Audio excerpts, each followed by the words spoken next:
제62주년 뉴욕 한인의 밤 및 제119주년 미주 한인의 날 행사가 성황리에 개최됐습니다.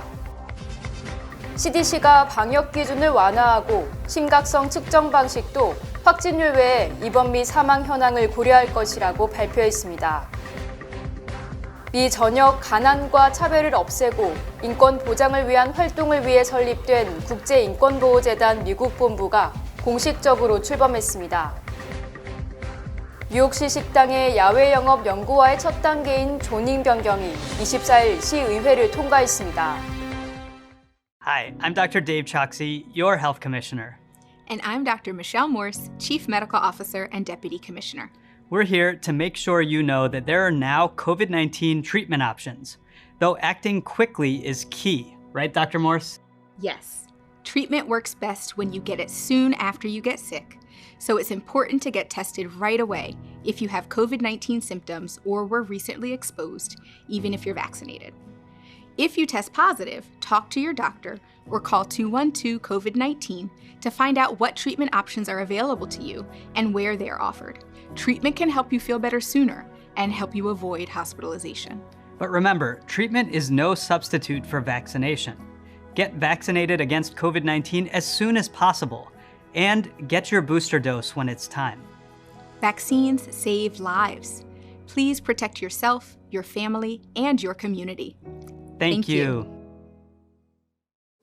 시청자 여러분 안녕하십니까? 금요일 TKC 뉴스데스크 첫 소식입니다. 제62주년 뉴욕 한인의 밤 및 제119주년 미주 한인의 날 행사가 성황리에 개최됐습니다. 오미크론 변이 확산으로 1월 13일로 예정됐던 뉴욕 한인의 밤 행사가 24일 저녁 맨해튼 지그펠드 볼룸에서 열렸습니다. 이날 행사에는 캐시 호컬 뉴욕 주지사, 척 슈머 연방 상원의원 등 다수의 정치인들을 비롯해 300여 명의 후원자들이 참석해 자리를 빛냈습니다.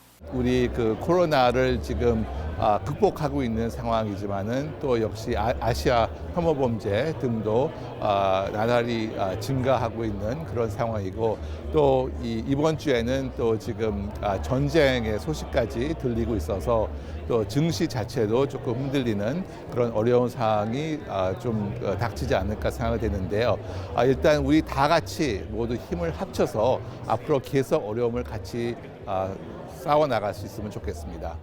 모두 함께 더 나은 커뮤니티를 만들자라는 주제로 열린 이날 행사에는 코로나19 팬데믹으로 경제적으로 어려운 한인들에게 음식을 나눌 수 있도록 후원해준 기업과 단체들을 기념하는 시상식이 진행됐습니다.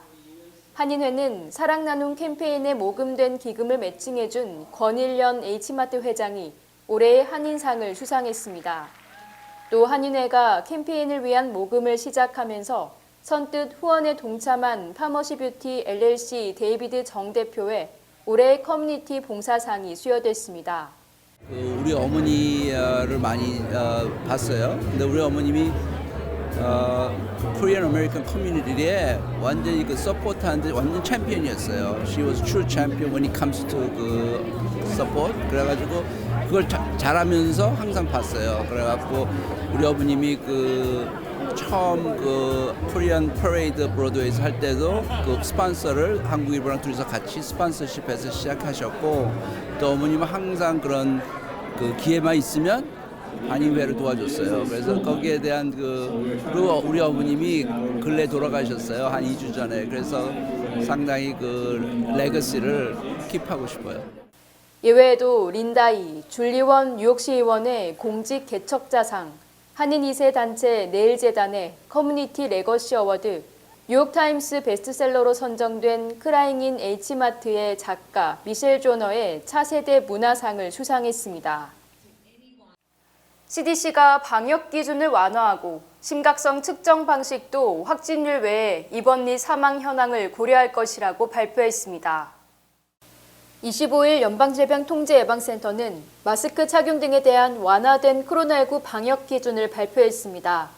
이로 인해 고위험 지역을 제외한 전국의 70%에 대한 마스크 지침이 변경됩니다. CDC는 학교를 포함해 위험도가 낮거나 중간인 지역에서는 실내에서 마스크를 착용하지 않아도 된다고 전했습니다. 다만 대중교통에서의 마스크 착용은 유지된다고 밝혔습니다. 또 지역사회 내 전염의 수준을 평가하는 방식도 변경됩니다. 지금까지는 최근 7일간 인구 10만 명당 신규 확진자 수 및 양성 판정 비율을 기준으로 코로나19의 심각성을 평가했습니다. 그러나 앞으로는 입원이나 응급실 방문, 사망처럼 유의미한 파급 효과까지 고려한다는 것입니다. 만약 이 같은 방식을 적용하면 마스크 착용의 기준인 전염이 상당하거나 높은 수준의 카운티가 대폭 줄어들게 되고 자연적으로 마스크 착용 권고 대상도 감소할 것으로 전망됩니다. 미 전역의 가난과 차별을 없애고 인권 보장을 위한 활동을 위해 설립된 국제인권보호재단 미국 본부가 공식적으로 출범했습니다. 국제인권보호재단 미국 본부는 24일 베이사이드에 위치한 거성식당에서 취임식과 임명식을 갖고 본격적인 활동에 돌입했습니다.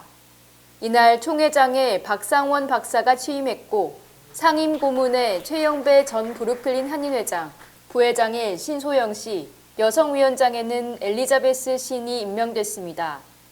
또 국제인권보호재단 뉴욕지부에는 김성권 회장과 정준호 이사장, 홍한나 수석부회장 등 임원들이 임명됐습니다. 박상원 총회장은 이날 취임사를 통해 재단은 가난한 사람들이 보다 나은 삶, 행복한 삶을 살 수 있도록 봉사할 것이라고 다짐했습니다.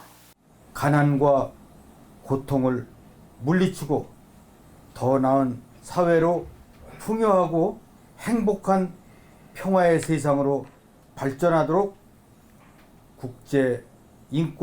국제인권보호재단은 여러분들과 함께 자랑스러운 보람 있는 그리고 가슴이 뜨겁고 눈물 나도록 행복하고 기쁜 그런 단체로 발전시켜 나가겠습니다.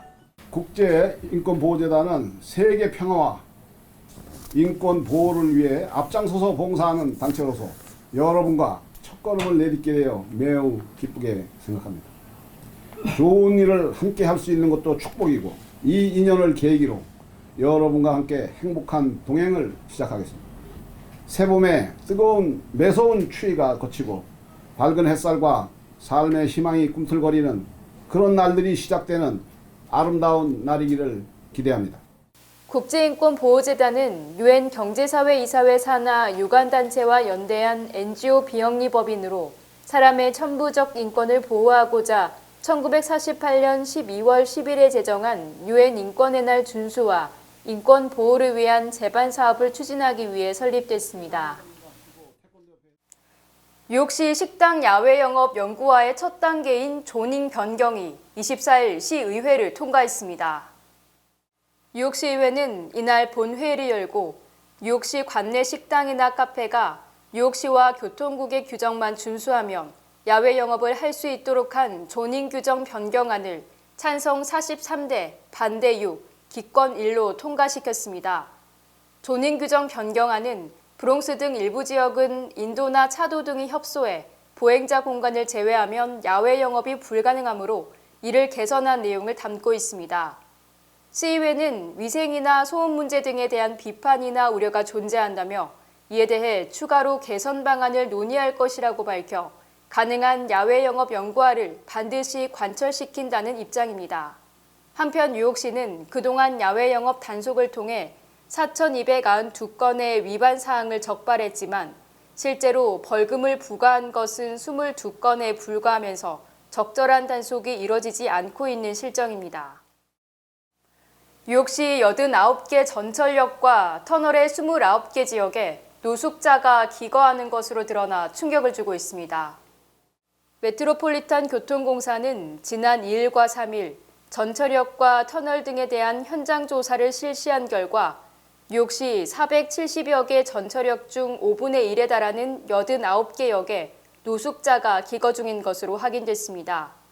또 각 터널 내 29개 지역에서도 노숙자가 기거하는 것으로 드러났으며 전철과의 충돌 등 직접적인 인명사고 위험이 높다고 지적했습니다.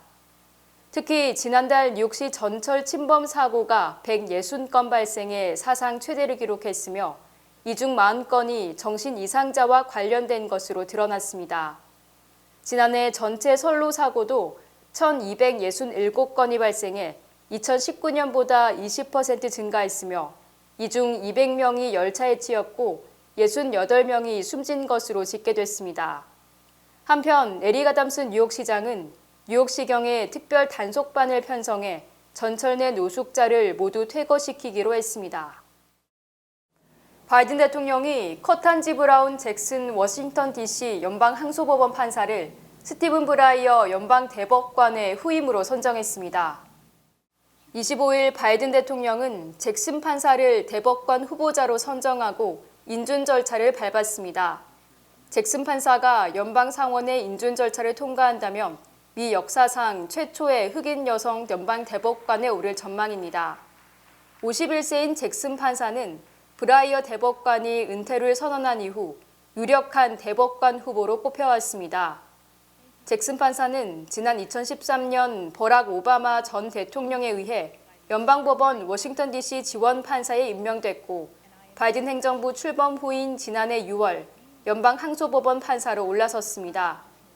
바이든 대통령은 대선 과정에서 흑인 여성 대법관 임명을 공약했었고 지난달 백악관 기자회견에서 이를 재확인하면서 2월 말까지 후보 선정을 마치겠다고 밝힌 바 있습니다. 뉴욕시가 코로나19 방역 물품의 가격 폭등에 제대로 대처하지 못했던 것으로 드러났습니다.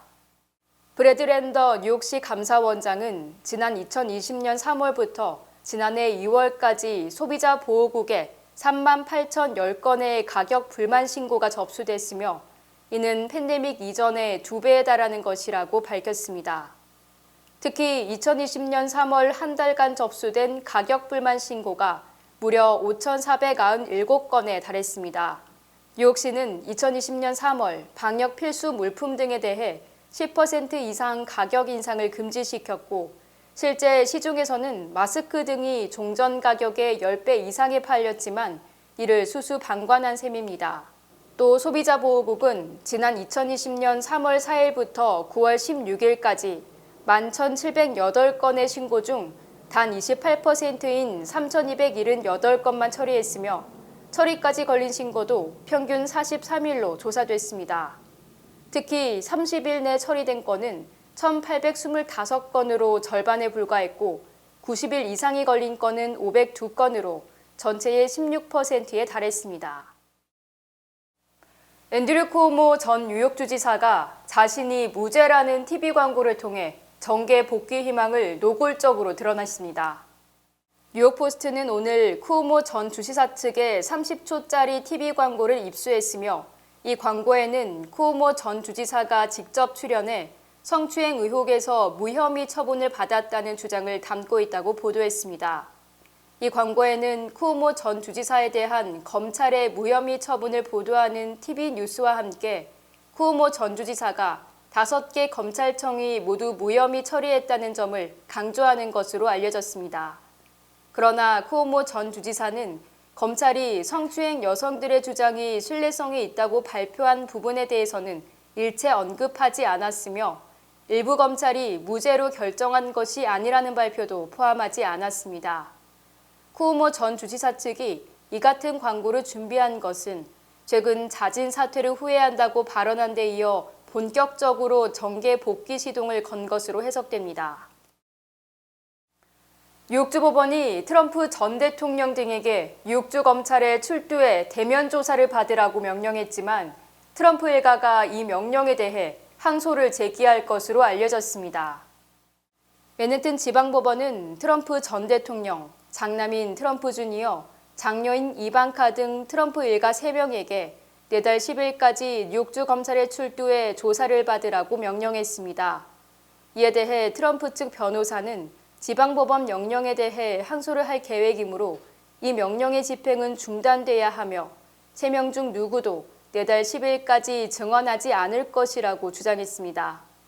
뉴욕주 검찰은 지난 2019년 트럼프 전 대통령의 포르노 배우 스캔들 무마 사건과 관련해서 개인 변호사인 마이클 코헨이 은행 대출을 많이 받기 위해 자산을 부풀렸다고 의회 증언을 함에 따라 수사에 돌입했습니다. 또 뉴욕주 검찰은 2020년에는 트럼프 전 대통령의 차남인 에릭 트럼프와 회사에 대해서도 민사소송을 제기한 상황이며 에릭은 이미 검찰 조사를 받았다고 밝혔습니다. 미국 직장인들이 위드 코로나로 전환되면서 사무실 근무가 재개돼도 출근을 하지 않고 집에서 근무하기를 바라는 것으로 조사됐습니다. 무당파 싱크탱크인 퓨 리서치가 직장인 5,889명을 대상으로 설문조사를 실시한 결과 현재 재택근무 중인 직장인 중 61%가 사무실 근무가 재개돼도 계속 재택근무를 하고 싶다고 답했습니다. 특히 재택근무를 희망한다는 답변은 지난 2020년 10월 같은 조사 때 재택근무를 선택한 비율 36%보다 2배 가까이 증가한 것입니다. 또 응답자의 59%가 현재 재택근무를 하고 있으며 이 중 83%는 오미크론 변이 바이러스 확산 전부터 재택근무를 하고 있는 것으로 나타났습니다. 재택근무자 비율은 지난 2020년 10월 71%보다는 낮아졌지만 아직도 전체 근로자의 절반 이상이 재택근무를 하고 있어 재택근무가 여전히 대세로 조사됐습니다. 또 응답자의 78%는 코로나19가 종식돼도 재택근무를 선호한다고 답변했으며 이는 2020년 조사 때 64%보다 14%포인트나 상승한 것입니다. 우크라이나 당국은 러시아군이 체르노빌 원전을 점령해 안전이 위협받고 있다고 발표했습니다. 젤렌스키 대통령은 의회에 국가 총동원령 발령을 요청했습니다. SBS 조재행 기자입니다. 러시아군이 우크라이나 북부의 체르노빌 원전을 점령했다고 우크라이나 대통령실 고문 포돌리아크가 밝혔습니다. 포돌리아크 고문은 러시아군의 완전한 무차별 공격으로 원전이 안전하다고 말하긴 어렵다고 전했습니다. 앞서 젤렌스키 우크라이나 대통령은 러시아군이 체르노빌 원전 점령을 시도하고 있다고 주장했었습니다. 2000년 이후 모든 원자로 가동이 완전히 중단된 체르노빌 원전은 벨라루스와의 국경에서 남쪽으로 16km, 우크라이나 수도 키예프에서 북쪽으로 약 100km 떨어져 있습니다. 1986년 폭발 사고가 일어난 체르노빌 원전은 반경 30km 지역이 지금까지도 일반인의 출입이 통제되고 있습니다. 젤렌스키 대통령은 러시아 침공에 대항하기 위해 의회에 국가 총동원령 발령을 요청했습니다. 젤렌스키 대통령은 국가의 주권을 지키려는 모든 국민에게 무기를 나누어 주겠다고 밝히기도 했습니다. 국가 총동원령은 군사력과 국가 인프라를 전시체제로 전환하고 인적 자원과 물자를 총동원하는 조치를 말합니다. 수도 모스크바와 이 도시인 상트페테르부르크 등 러시아 주요 도시에서는 전쟁 반대 시위가 벌어졌습니다. 많은 시민들이 반전 시위에 참가하자 러시아 경찰이 시위대 1,400명을 체포했다고 러시아 현재 매체가 전했습니다. SBS 조재행입니다. TKC 뉴스는 잠시 후 2부에서 계속됩니다. 주요 단신 전해드립니다. 트럼프 전 대통령이 우크라이나 사태와 관련해 푸틴을 칭찬하고 바이든 대통령을 비난함으로써 도덕적으로 파산했다는 비판이 일고 있습니다. 지난달 12일 퀸즈 블루버드에서 75세 한인 여성 최모 씨를 폭행하고 달아난 용의자 트레반 브라운이 폭행 및 희롱 혐의로 기소됐습니다. 어제 오전 10시쯤 퀸즈 유니언 턴파이크와 193스트릿 교차 지점에서 83세 여성이 72세 남성이 운전하는 페덱스 트럭에 치여 숨졌습니다. 수십 년째 감소해온 미전역 카톨릭 스쿨의 등록 학생 수가 올해 3.8% 증가세로 돌아섰으며 교육계에서는 기적이라는 평가가 나오고 있습니다. 지난 19일 뉴욕 유명 사립학교 기숙사에서 생일 전날 목을 매 자살한 17세 이탈리아 유학생이 학교에서 커닝을 한 혐의로 징계를 받아 격리되자 스스로 목숨을 끊었다는 의혹이 제기됐습니다. 지난 20일 오후 6시쯤 맨해튼 어퍼이스트 사이드의 보석상에서 7인조 강도가 약 50만 달러 상당의 귀금속을 훔쳐서 달아났습니다. 테슬라 창업자 일론 머스크와 그의 남동생이 내부자 거래 혐의로 연방증권거래위원회에 조사를 받고 있는 것으로 확인됐습니다. 지난 23일 밤 10시쯤 28세 남성이 브롱스 웹스터 애비뉴 52 경찰서의 1층 창문을 통해 서장실에 침투했다가 경찰에 체포됐습니다. 미주 최대 한인은행 뱅크 오브 호프가 함께 성장할 당신을 기다립니다. 지점 내 텔러부터 융자부서까지 다양한 분야의 신입과 경력 포지션을 채용하고 있으며 자세한 내용은 bankoofhope.com 내 커리어 페이지를 방문하시면 됩니다. 희망을 설계하는 전문가들의 은행 뱅크 오브 호프. 지금 지원하시고 내일을 위한 더 큰 희망을 꿈꾸십시오.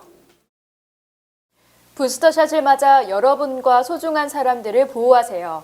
뉴욕시는 오는 28일까지 백신 접종자에게 $100 인센티브를 지급하고 있습니다. 최근 연구 결과에 따르면 부스터샷은 코로나19 중증과 사망에 대한 충분한 예방 효과가 있는 것으로 나타났습니다. 뉴욕에 거주하는 성인들 중 아직 부스터샷 접종을 하지 않았다면 지금 바로 부스터샷 접종으로 건강을 지키시기 바랍니다. 지난 30여 년간 언론에 몸담았던 여주영 작가가 인생 제2막 첫 번째 유아작품전으로 여러분들을 찾아갑니다. 이번 전시회는 3월 18일부터 28일 오후 12시부터 5시까지 플러싱 타운홀에서 개최됩니다. 따뜻함을 가득 담은 아름다운 색채의 작품들을 통해 감성을 충전하는 시간이 되시길 바랍니다. 작품전의 리셉션은 3월 20일 오후 4시에 열립니다. 많은 분들의 관심 부탁드립니다.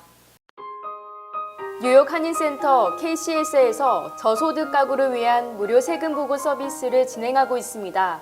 팬데믹으로 재정적 부담을 안고 계시거나 온라인 세금 보고에 어려움을 겪고 계시다면 뉴욕 한인센터에서 도와드리겠습니다. 세금 보고 기간은 4월 15일까지입니다. 문의사항은 646-389-6392로 전화 주시면 됩니다. 날씨 전해드립니다. 토요일인 내일은 일부 구름 낀 곳이 있겠습니다. 내일 낮 최고 기온은 38도, 밤 최저 기온은 29도입니다. 해 뜨는 시각은 오전 6시 34분, 해 지는 시각은 오후 5시 43분입니다.